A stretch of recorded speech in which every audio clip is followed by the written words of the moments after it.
Scott Sands probably didn't need any help with ACT or SAT test prep years ago. He's a national radio host, hosted the Scott Sands Show, and he joins us this morning. Good morning, my friend. Good morning. It's great to be here, and congratulations on officially taking over the show. Thank you, Scott. I appreciate that very much. New challenge, but it's been a lot of fun so far, and there is, as you well know, there is no shortage of things to talk about. No. And the first thing I want to talk about is how much your show would improve if you would get rid of the Ole Miss helmet in your bookshelf. You bring a Bammer on, and this is what happens. Every single time. This was your invitation, my friend. Yeah, I hear you. Let me read this to you. This struck me as really interesting last night. Rand Paul, I'm sure you saw this, with a post on X, he says, a few people have noticed that I resisted an enthusiastic endorsement of Donald Trump during the election. But now I'm amazed by the Trump cabinet, many of whom I would have picked.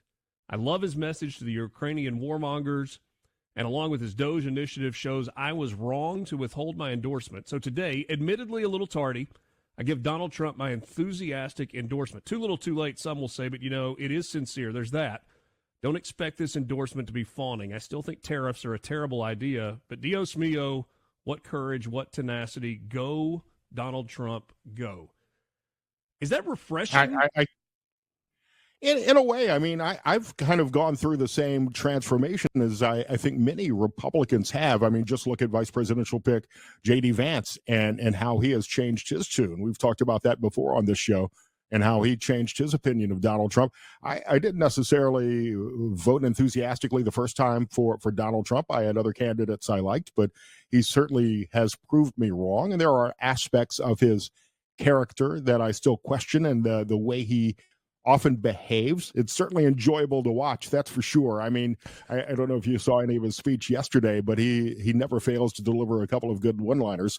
I think some of this is perhaps Rand Paul positioning for another future presidential run and trying to embrace the MAGA movement for what that may mean for his future. But I think Donald Trump has changed the opinion of many neocons, many conservatives that were questioning whether or not he was the right candidate in 2020 and the right candidate in 2024 running again. I think this is reflective of a lot of people's opinions.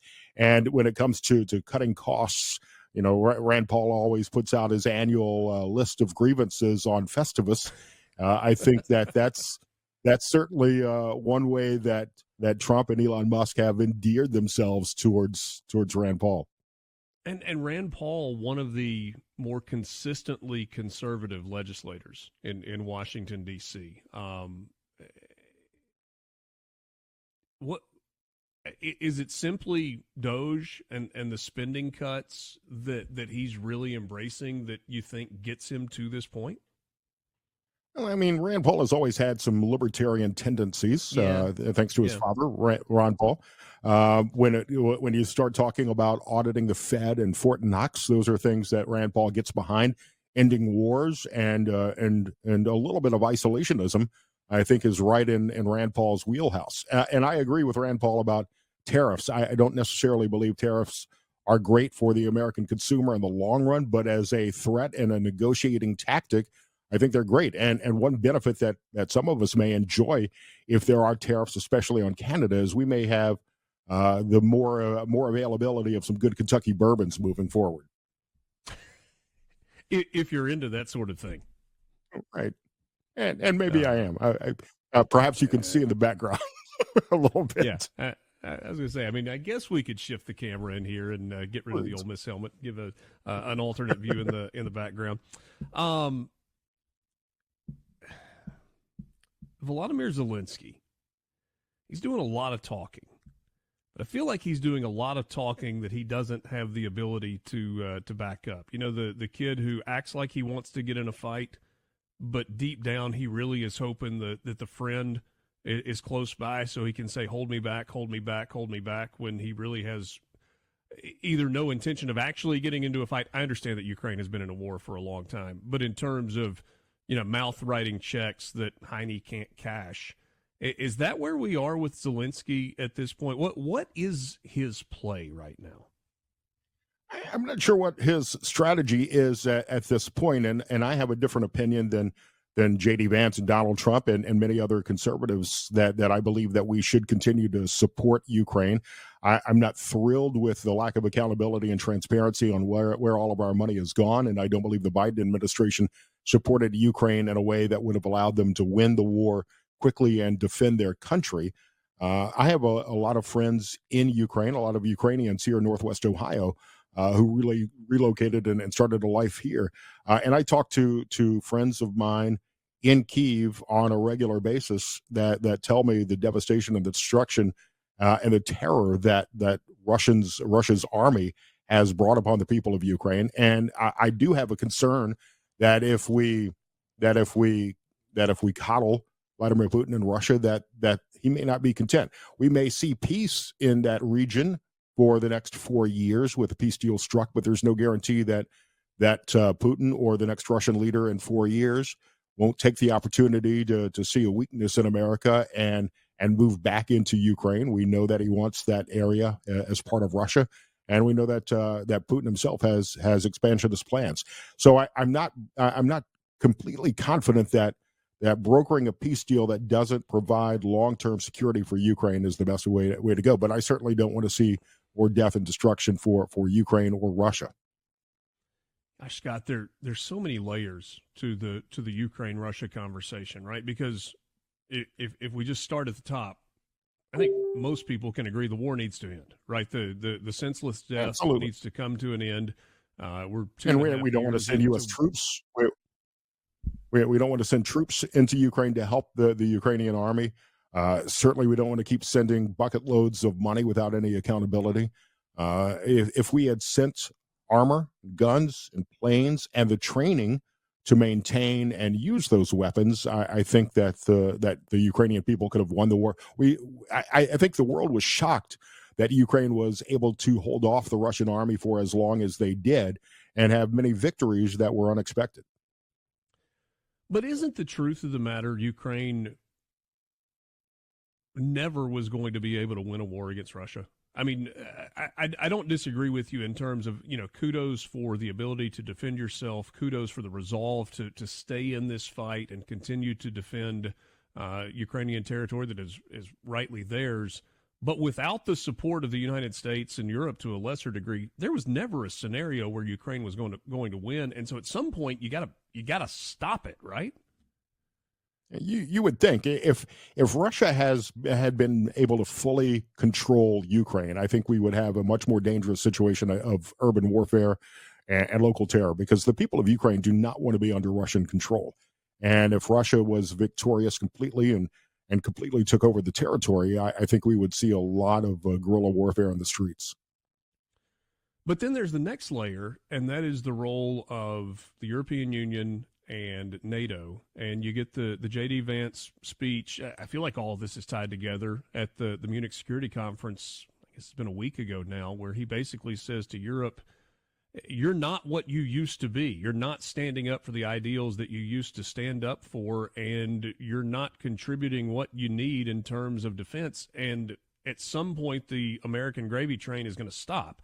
I'm paraphrasing and maybe even taking some liberties in terms of what he said. But to me, that's the next step of this larger issue about the European Union. And are they going to invest, or are they going to stand up for themselves? Europe should be more concerned than America, obviously, because of the proximity to Russia, and they should be more heavily invested. If NATO is going to be an alliance and a partnership, we should all be equal partners. And European allies have certainly not stepped up and contributed their fair share, to use that term, towards defending Ukraine and participating in the NATO alliance. We'll pick this conversation up on the other side of a timeout. Visiting with Scott Sands. He's host of the Scott Sands Show, national radio host and contributor here at SuperTalk Mississippi as of late. We certainly appreciate that. Really interesting comments from the Secretary General of NATO. And we talked about this earlier in the week. What he's saying is very different than what is being portrayed by much of the media, the legacy media, about what's happening and what the impact of J.D. Vance's speech in Munich was last week. We'll pick the conversation up there on the other side of this timeout. Mornings with Richard Cross on SuperTalk Mississippi. Back on MRC SuperTalk Mississippi. Thanks for being with us on this chilly Thursday morning. Cold where Scott Sands is, cold where you sit this morning as well. Thanks for joining us. C-Spire text line is open, 601-879-4395. You want to jump in and be a part of the conversation, that's the best way for you to do it. So, Scott, the Secretary General of NATO had some interesting comments earlier in the week where he talked about the fact that since Donald Trump was inaugurated, European countries have upped their expenditures into NATO by about $700 million, but they've still got a long way to go.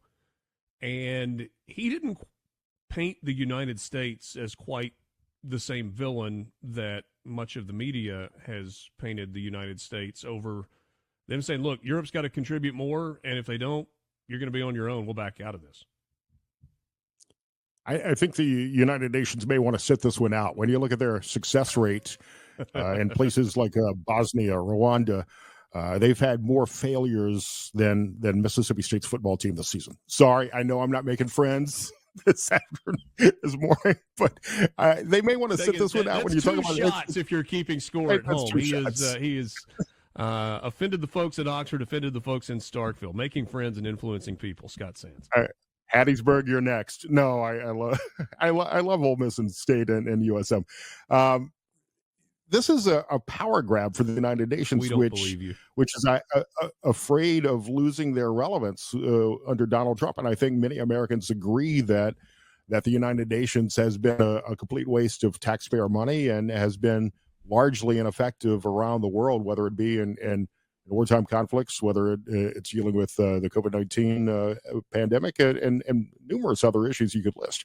The absurdity of some of the nations who sit on the UN Security Council and have veto power is plain as day. Philip in Walthall County says the Germans are apoplectic about Vance's comments on free speech, yet they're conducting raids on people based on internet posts. Mm-hmm. Yeah, do not look at my X screen. Yeah, I mean the story on 60 Minutes where they spent 12 minutes of actual time on the air going through and almost cheerleading the way that the German state was operating in terms of arresting people for online posts and alleged hate speech. That's a pretty concerning way to govern in that part of the world. Well, I mean, if you're CBS News, have you seen all the memes directed at Margaret and other hosts on CBS?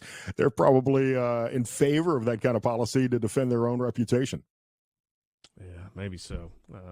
Margaret Brennan. We'll see if she continues down that road of.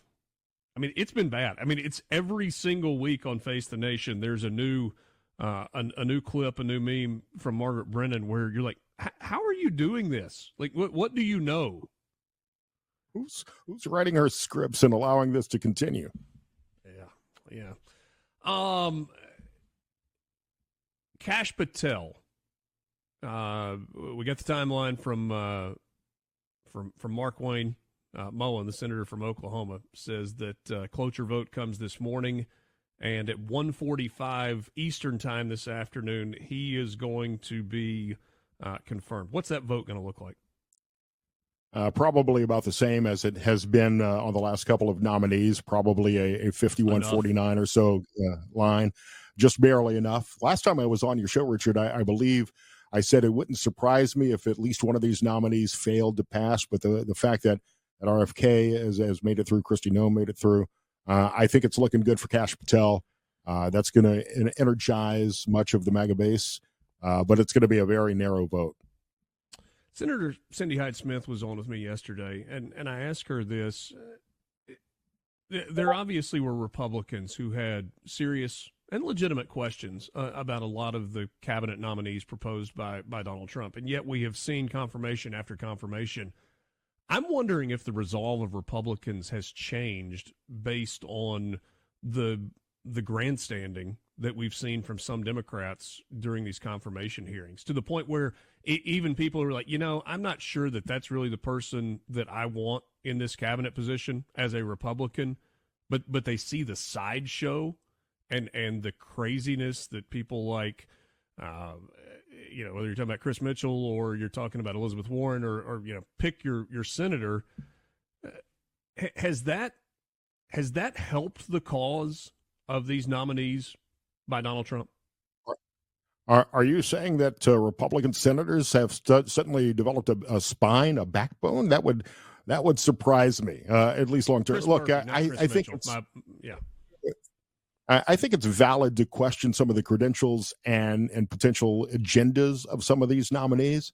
But at the end of the day, this is the president's cabinet. It's his pick, and he's going to be the one judged at the end of the day. And in 2 years, there's another election. There's another presidential election in 4 years. If these cabinet picks don't do a good job, if Donald Trump's agenda fails, that should be reflected by the voters in 2 and 4 years. It was really fascinating. A week or two ago, Donald Trump was asked about J.D. Vance as the next president of the United States, and he was not ready to go there. And maybe that's politically savvy on the part of Donald Trump. Did that surprise you, though, at all, that there was not at all full? Really? Have you ever seen The Apprentice? Donald Trump loves the drama. I don't think he's going to. He's producing a television show in addition to running the country. He wants a little drama. And I think that that healthy competition among potential Republican presidential contenders will be a good thing. It's way too early to endorse J.D. Vance, but I think he has won the support of many of Donald Trump's supporters just by how articulate he is. But there's a deep bench of the Republican Party, especially when you compare it to the Democrat bench. And I think Donald Trump wants to see how that plays out over the next few years. You heard it here first from Scott Sands. Omarosa going to make a run at the presidency in 3.5 years. One last thing with you. The idea of a Doge dividend for American citizens, American taxpayers. This seems to be the newest idea that's being floated by Elon Musk, and Donald Trump says he doesn't hate the plan, whether it's a $5,000 check or some other amount. But the idea that we found this waste, we're cutting the waste, it's money that was already being spent, and so 20% of this we're going to return to the American people. You like that idea, or should the focus be on exclusively on eliminating debt and reducing the deficit? I've got mixed feelings about this. I think we would all love to receive a refund check from the government. Any sort of bonus money is a good thing. But long term, I think I would rather see us pay down our debt, reduce taxes, which benefits everybody. And suddenly, if you inject billions of dollars into the economy, there's a risk that could drive up inflation without stimulating the economy.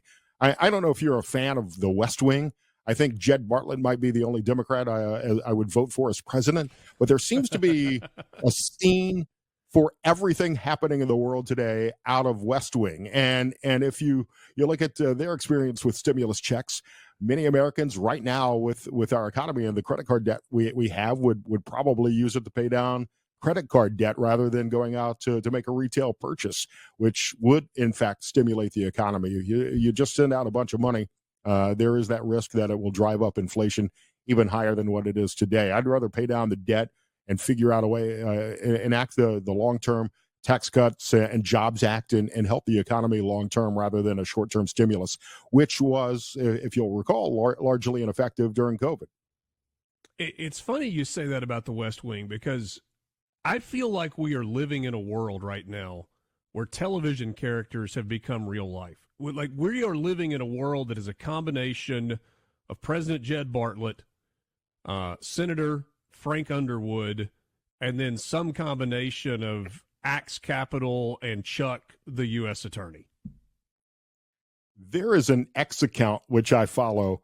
I think it's Lemon Lyman Com. It's No Context West Wing, and there is literally a clip posted every day based on whatever the headline is. I mean, they've talked about abolishing the penny. We've talked about assassinating foreign leaders. Every day there is a clip you could pull from West Wing that addresses the headline of the day. West Wing, House of Cards, and Billions. That's the world that we are living in, an amalgamation of those three shows. Scott, always appreciate your time. Enjoy the conversations. Looks forward to chatting with you soon. Richard, thanks for having me on. Scott Sands, national radio host. The Scott Sands Show. Let me try that one more time. The Scott Sands Show. Say it really fast. Put it all together. Enjoying the visits with Scott. We'll get to some of your messages on the C Spire text line.